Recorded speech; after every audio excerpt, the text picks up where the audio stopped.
Aujourd'hui, j'ai de la chance. J'ai de la chance parce que j'ai un rêve qui se réalise. En fait, tel que vous me voyez là, je suis à 500 mètres de l'entrée du Nürburgring. Le vrai Nürburgring.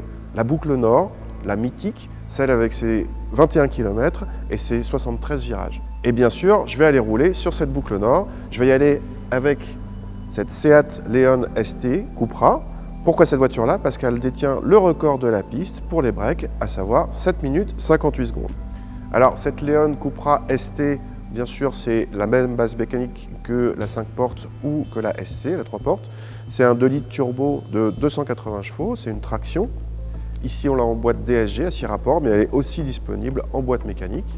Et alors, l'intérêt, évidemment, c'est qu'on a une voiture à la fois de sport et très polyvalente, puisque c'est un break, on peut aller faire des grosses courses avec. Pour tout vous dire, la Leon Cupra, on la connaissait déjà, et donc l'excitation, elle n'est pas vraiment venue de la découverte de cette voiture, qui est au demeurant très sympa pour découvrir le circuit. L'excitation, elle est plus venue de la découverte de la piste. Et alors là, c'était quand même un grand moment. Pour tout vous dire, j'avais un côté excitation et appréhension. Et l'appréhension, je pense qu'elle était justifiée. Le circuit, en fait, je le connaissais presque par cœur à la console. Je l'ai fait un nombre incalculable de fois. Je croyais connaître par cœur, mais en fait, il y a beaucoup de différences. D'abord, un truc dont on ne se rend absolument pas compte dans le virtuel, c'est les dénivelés. Alors oui, on voit que ça monte, on voit que ça descend, mais on ne se rend pas compte de combien. Il y a des montées qui sont vraiment assez spectaculaires, et il y a des compressions aussi qui sont très spectaculaires, ou bien des sauts, des détentes qui sont aussi assez impressionnantes, surtout que en fait, le circuit va très vite. Il y a beaucoup d'endroits où on est à plus de 200 km/h avec cette voiture. Autre chose qu'on ne voit pas ou qu'on voit très peu sur les simulations de jeux vidéo, c'est les vibreurs. Les vibreurs sont à beaucoup d'endroits très hauts, alors il ne faut absolument pas monter dessus. Sans ça, on n'est vraiment pas bien, ça perturbe beaucoup l'équilibre de la voiture. Il y a le revêtement aussi qui est très changeant. Parfois on a pas mal de grippe, parfois on en a beaucoup moins.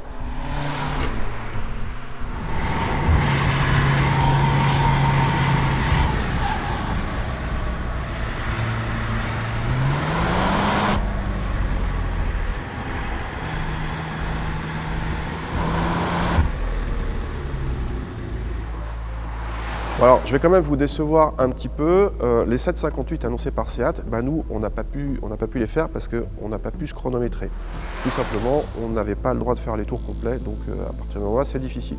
Mais rassurez-vous, de toute façon, je pense que je ne les aurais pas atteints. En tout cas, aujourd'hui, moi, j'ai réalisé mon rêve et je ne regrette pas. C'était franchement super, un grand moment. Je vous incite, si vous vibrez aussi un peu pour la chose automobile, à venir ici, à tourner un petit peu ici, avec votre voiture, avec des voitures de location. Il y a des formules qui existent pour ça. Faites-vous plaisir, franchement, ça vaut le coup.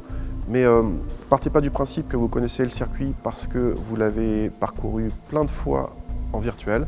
Ici, il faut être humble.